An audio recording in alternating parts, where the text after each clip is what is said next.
경기가 위축되면서 올 1분기 가계가 쓰지 않고 쌓은 여윳돈이 3년 만에 최대치를 기록했습니다. 이재용 삼성전자 부회장이 삼성서울병원이 메르스 2차 유행의 진원지가 된 데 대해 대국민 사과문을 발표했습니다. 그룹 차원의 지원 대책도 공개했습니다. 현대자동차가 중국 중서부 거점 도시인 충칭시에 5번째 생산 공장을 건설하고 본격적으로 중국 내륙 공략에 나섰습니다. 현재 연 34.9%인 대부업 최고금리가 이르면 올해 안에 29.9%로 내려가게 됩니다. 올해 말로 끝날 예정이었던 서민금융상품, 햇살론과 세희망 홀씨 대출도 2020년까지 5년간 연장 시행됩니다.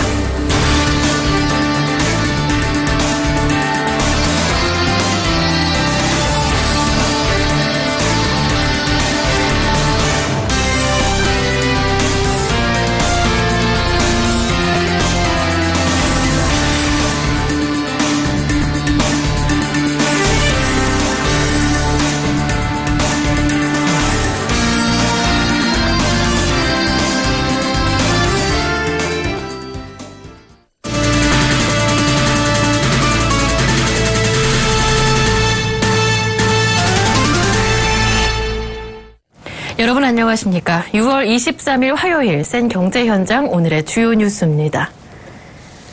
올 1분기 가계가 쓰지 않고 쌓은 여윳돈이 3년 만에 최대치를 보였습니다. 가계 소득은 늘었지만 소비 심리가 위축되면서 가계가 좀처럼 지갑을 열지 않고 있는 것입니다. 한국은행에 따르면 가계와 비영리 단체의 잉여 자금 규모는 29조 6천억 원으로 지난해 1분기보다 1조 2천억 원 늘었습니다. 잉여 자금은 예금이나 보험, 주식 투자 등으로 운용한 돈에서 빌린 돈을 뺀 것입니다. 이 자금이 증가했다는 것은 그만큼 가계가 돈을 쓰지 않고 쌓아두고 있음을 의미합니다. 가계가 돈을 쓰지 않는 이유는 가계부채와 노후에 대한 불안감 때문으로 보입니다. 실제 민간 소비는 경기 침체에 따른 소비 심리 악화로 1분기에도 증가율이 전기 대비 0.6%에 그치는 등 2013년 4분기 이후 6분기 연속 0%대에 머무르고 있습니다. 또 지난 1분기 총 저축률도 1998년 이후 17년 만에 최고치를 기록했습니다. 올해 1분기 총 저축률은 36.5%로 지난해 1분기보다 1.5%포인트 상승했습니다. 연간 기준 민간 저축률은 지난해 27.8%로 2년째 상승하며 1998년 이후 최고치를 보였습니다. 오늘 삼성그룹이 삼성서울병원의 메르스 확산과 관련해 대국민 사과를 했습니다. 서초사옥 다목적 홀에서 열린 특별 기자회견장에는 이재용 삼성전자 부회장이 직접 나와 머리를 숙였는데요. 이날 삼성그룹은 예방활동과 함께 백신과 치료제 개발 지원도 약속했습니다. 보도에 정창신 기자입니다. 국민 여러분께 너무 큰 고통과 걱정을 끼쳐드렸습니다.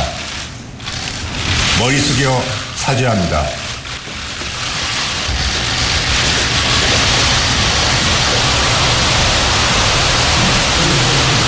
이재용 삼성전자 부회장이 오늘 서초사옥 다목적 홀에서 메르스 사태와 관련해 대국민 사과를 했습니다.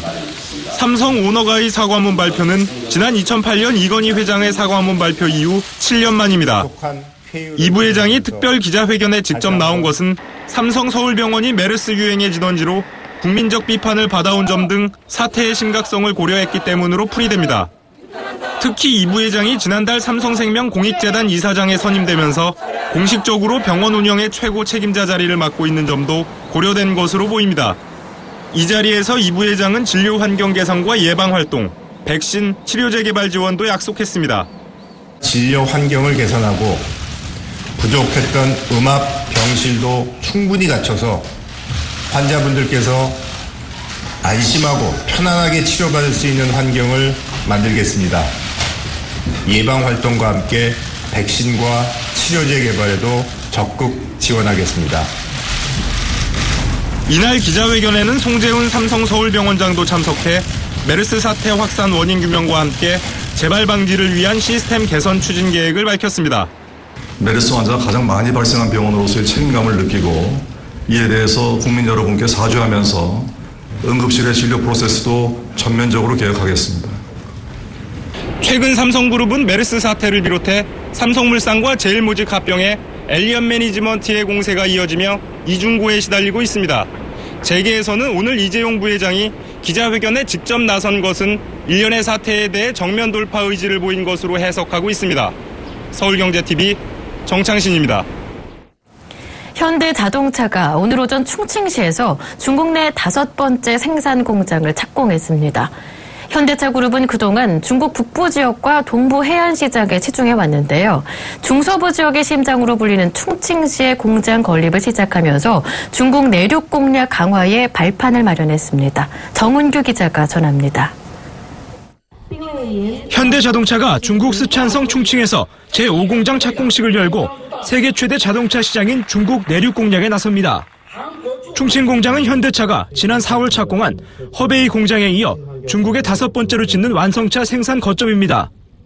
인구 3천만 명의 충칭은 중국 중서부의 유일한 직할시로 중국 내륙 대개발의 중심지로 꼽힙니다.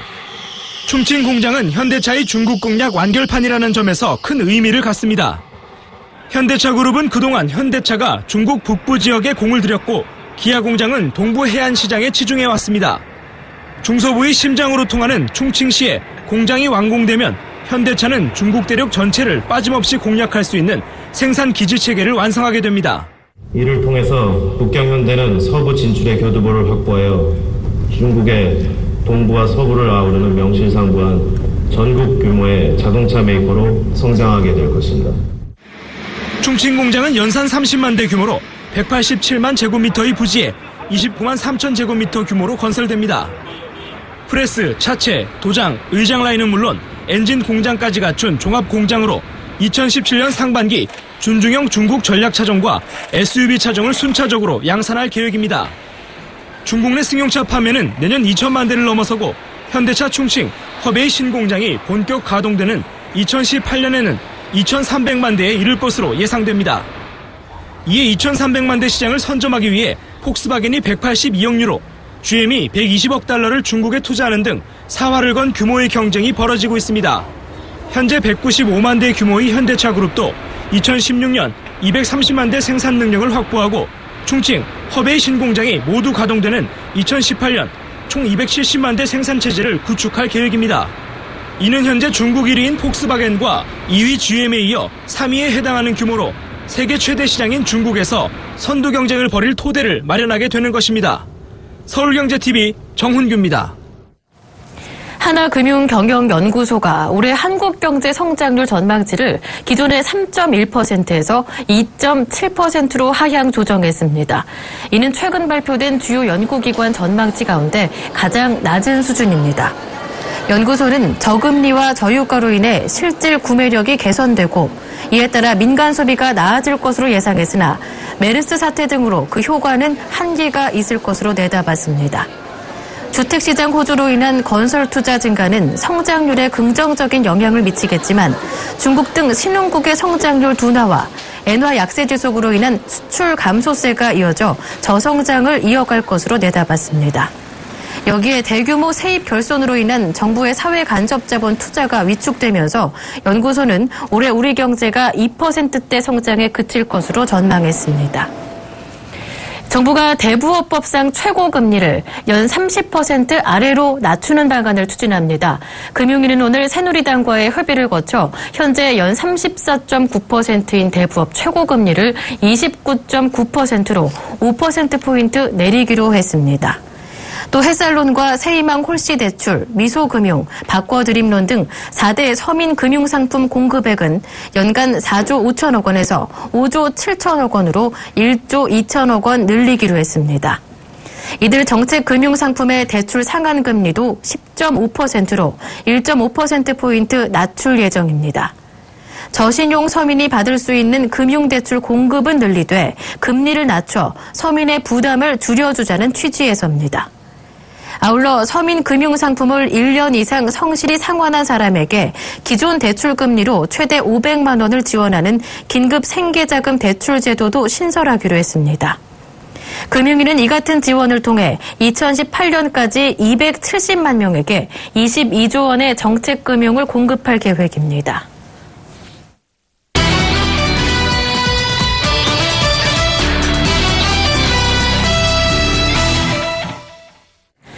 금융위원회가 오늘 서민 금융 지원을 강화하는 방안을 내놓았습니다. 서민들의 대출 금리를 낮춰 부담을 줄여주고 더 많은 정책 자금을 지원하는 등 이 공급은 늘리겠다는 것이 골자였는데요. 이와 관련한 자세한 이야기를 보도국의 정한희 기자와 함께 알아보겠습니다. 안녕하세요. 네, 안녕하세요. 네, 그동안 사실 신용이 낮은 이 저소득층들은 은행권에서 대출을 받기가 사실상 불가능했었거든요. 그렇기 때문에 고금리를 감안해서더라도 이 저축은행이나 대부업체를 이용할 수밖에 없는 상황이었는데 이런 분들에게 또 희소식이 있다고요. 네, 그렇습니다. 한국은행이 얼마 전 기준금리를 한 차례 더 인하하면서 금리가 연 1.5% 수준으로 떨어졌는데요. 우리나라 사상 최저금리라고 하더라도 금융 사각지대에 놓여있는 저신용 서민층에게는 저금리 혜택이 피부에 와닿지 않을 것입니다. 그간 기준금리 인하에도 불구하고 대부업계 등은 여전히 30%가 넘는 고금리를 유지해왔기 때문인데요. 신용등급이 낮은 서민의 입장에서는 달리 방도가 없기 때문에 울며 겨자 먹기로 고금리 대출을 받을 수밖에 없었습니다. 하지만 이번 서민 맞춤형 금융 지원으로 대부업의 상한 금리가 대폭 낮아지고 서민들이 이용할 수 있는 금융 상품의 공급은 늘어날 전망입니다. 네, 그렇다면 이 대부업체의 금리는 구체적으로 어느 정도 낮아지는 건가요? 네, 대부업체의 최고금리는 현재 연 34.9%에 달하는데요. 이보다 5%포인트 낮은 연 29.9%로 인하하는 방안이 추진 중입니다. 현재 30% 이상 고금리 대출을 이용하는 사람은 약 270만 명으로 추정되는데요. 이번 최고금리 인하로 4,600억 원의 이자 부담을 덜 수 있을 것으로 보입니다. 네, 그런데 이 햇살론과 같은 서민 금융 지원도 강화된다지요? 네, 그렇습니다. 우선 올해 말로 종료될 예정이었던 햇살론과 새희망 홀씨 대출은 2020년까지 5년간 연장됩니다. 여기에 미소금융, 바꿔 드림론을 포함한 4대 정책금융 상품의 공급 규모를 연간 4조 5천억 원 규모에서 5조 7천억 원으로 늘리고 상한금리도 12%에서 10.5%로 1.5%포인트 인하하기로 했습니다. 이번 방안으로 2018년까지 총 270만 명이 22조 원에 달하는 정책금융 자금의 수혜를 입을 것으로 전망됩니다. 네. 그리고 여기에 더해서 4대 정책 금융 상품을 통해 돈을 빌린 후에 잘 갚기만 하면 또 여러 가지 혜택이 주어진다고 하더라고요. 네, 정부가 성실하게 빚을 갚고 있는 사람에게는 다양한 인센티브를 제공함으로써 이 채무를 성실하게 이행하도록 장려할 계획입니다. 우선 새희망 홀씨, 햇살론, 미소금융을 1년 이상 성실 상환하는 사람들에게는 기존 대출 상품 금리로 500만 원까지 긴급 자금을 대출해 주기로 했습니다. 이 긴급 생계자금 대출은 기존 개별 상품 취급 기관에서 신청할 수 있고 오는 8월부터 대출 가능합니다. 성실 상환자에게는 금리 인하 혜택도 주어지는데요. 햇살론과 새희망 홀씨의 경우 매년 0.3%포인트, 미소금융은 3개월 후 1%포인트 대출금리가 낮아집니다. 소액 신용카드도 발급받을 수 있을 것으로 보이는데요. 국민행복기금과 신용회복위원회 채무 조정을 24개월 이상 성실하게 갚은 채무자나 빚을 다 갚은 사람이라면 월 50만 원 한도의 신용카드를 발급받을 수 있게 됩니다. 협약카드사에 직접 카드 발급을 신청하면 신용회복위원회나 국민행복기금에서 직접 성실 상환자 여부를 확인하고 카드사 심사를 거친 후 발급받을 수 있는데 다음 달부터 시행할 것으로 보입니다. 네, 그런데 이번 방안에는 대출 금융을 늘리는 것 외에도 교육비를 저금리에 빌려준다든가 아니면 서민들의 주거비 부담을 줄여주는 등 이렇게 서민층의 맞춤형 지원이 강화된다고 하더라고요. 구체적으로 특징적인 어떤 상품이 있는지 알아봐야 할 것 같은데요. 먼저 서민의 주거비 부담은 어떻게 줄여준다는 거죠? 네, 서민의 주거비 부담을 완화하는 방안으로 정부가 내놓은 금융상품으로는 징검다리 전세보증이 있습니다.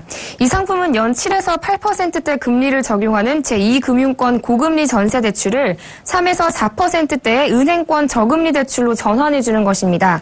현재는 2012년 11월 말 이전에 대출받은 자에 한해서만 지원받을 수 있어서 실효성이 떨어진다는 지적이 있었는데요. 앞으로는 5월 말 이전 대출까지 확대될 예정입니다.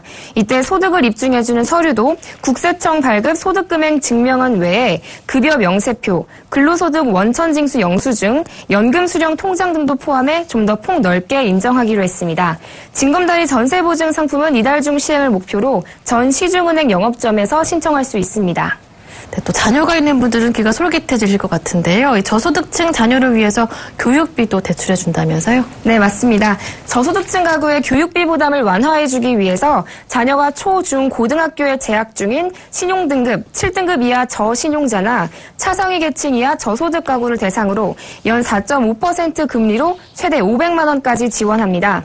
전국 167개 미소금융 지점에서 다음 달부터 대출 신청을 할 수 있는데요. 대상자가 방과 후 학교 또는 수업료 등을 지원받았는지 여부를 증명하면 미소금융재단이 이를 확인 후 직접 입금하는 방식입니다. 이 밖에도 이번 서민금융 지원 강화 방안에는 65세 이상 노인을 대상으로 보장성 보험료를 지원하는 방안과 저소득, 저신용 장애인에게 생계자금을 지원하는 대책 등이 포함돼 서민들의 대출금리와 생활자금 부담이 완화될 것으로 기대됩니다. 네, 지금까지 보도국의 정한희 기자와 함께했습니다. 말씀 잘 들었습니다. 고맙습니다. 네, 고맙습니다.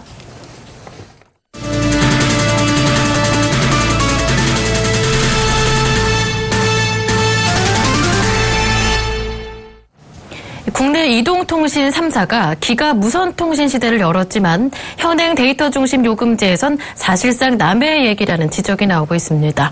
LGU+는 최고 2기가 bps 이상의 속도로 데이터를 전송해 HD급 고화질 영화 한 편을 6초 만에 내려받을 수 있는 기술을 올해 안에 출시합니다.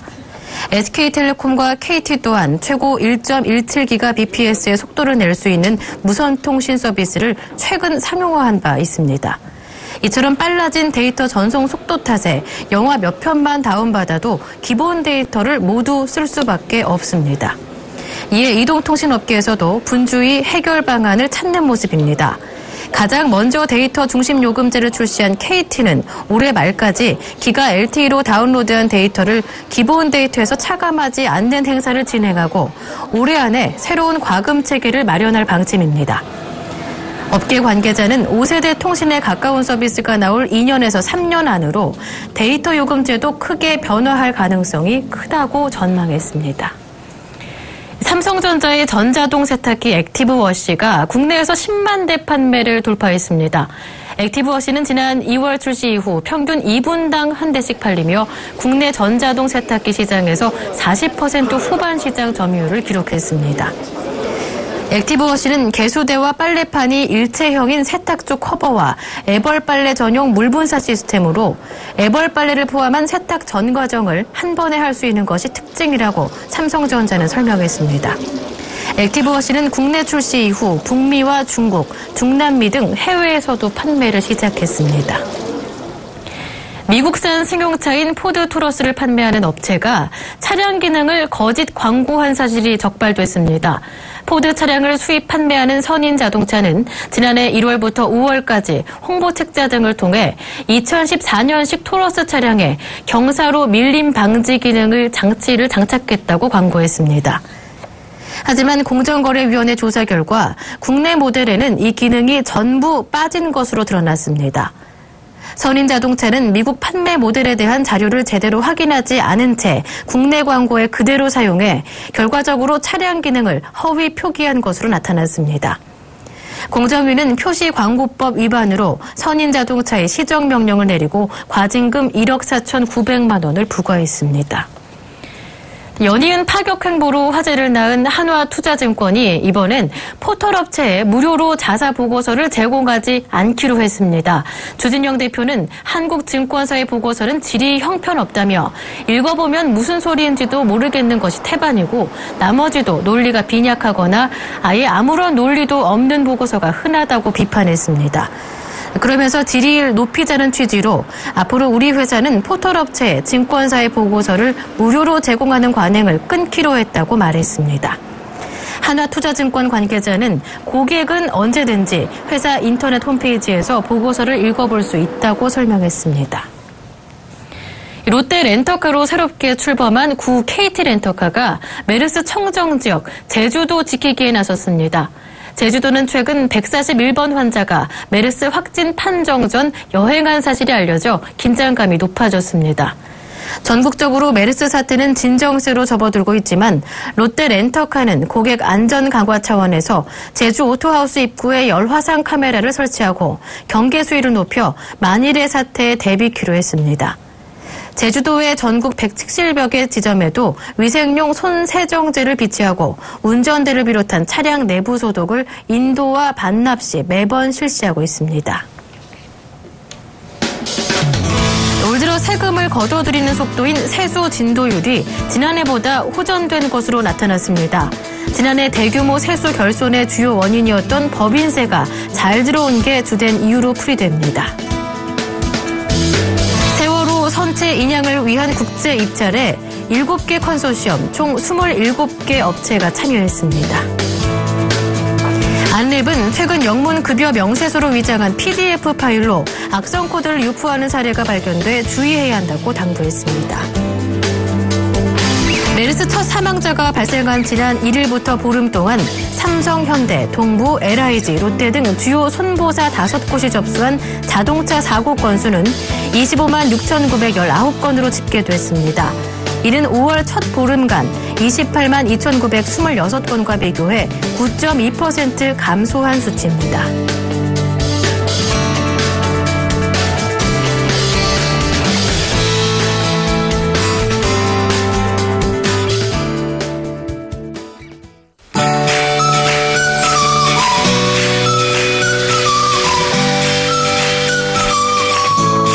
안녕하세요. K웨더 라이프스타일 예보 윤지향입니다. 30도를 웃도는 더운 날씨가 이어지고 있습니다. 오늘과 내일 내륙 일부 지역에는 더위를 식혀줄 만한 소나기가 오겠고요. 제주도와 전라남도는 내일 장맛비가 내리겠습니다. 위성 영상입니다. 서쪽에서 높은 구름이 들어오는 가운데 내륙으로는 소나기 구름이 발달하고 있습니다. 움직이지 않고 크기가 점점 커지는 구름이 대류운, 즉 소나기 구름인데요. 이미 경북 북부 내륙에 소나기가 내리는 등 내륙을 중심으로 오늘 밤까지 또 내일 오후부터 밤 사이에 소나기가 내릴 것으로 보입니다. 소나기의 경우 넓은 범위에 지속적으로 비가 내리는 것이 아니라 국지적으로 내리고 지역별로 강수량의 차이도 크겠습니다. 한편 우리나라 먼 남쪽에 자리했던 장마전선이 점차 북상할 것으로 보입니다. 때문에 제주도는 내일 아침부터, 전라남도는 낮부터 비가 내리겠고요. 비의 양은 제주도에 10에서 30mm, 전라남도는 5에서 20mm가 되겠습니다. 목요일인 모레는 충청 이남 지방으로 비가 확대될 것으로 예상됩니다. 다음은 자세한 지역별 내일 날씨입니다. 중부지방 구름 많은 가운데 경기 동부와 강원 영서에 소나기가 오겠습니다. 낮 기온은 서울과 대전 29도로 예상됩니다. 동해안 지방은 구름 많겠습니다. 낮 기온 속초 23도, 강릉 24도로 오늘과 비슷할 것으로 보입니다. 남부지방 구름 많겠고 제주도는 아침부터 비가 오겠고요. 전남은 낮부터 비가 오겠지만 저녁 나절에는 소강 상태를 보이겠습니다. 내일 서해와 남해상에 비가 내리겠고 물결은 0.5에서 2.5m로 일겠습니다. 또 내일 아침까지 해상과 해안 지역에 안개가 짙게 끼겠습니다. 금요일에는 전국에 비가 내리면서 그동안의 더위가 잠시 주춤할 것으로 보입니다. 날씨였습니다.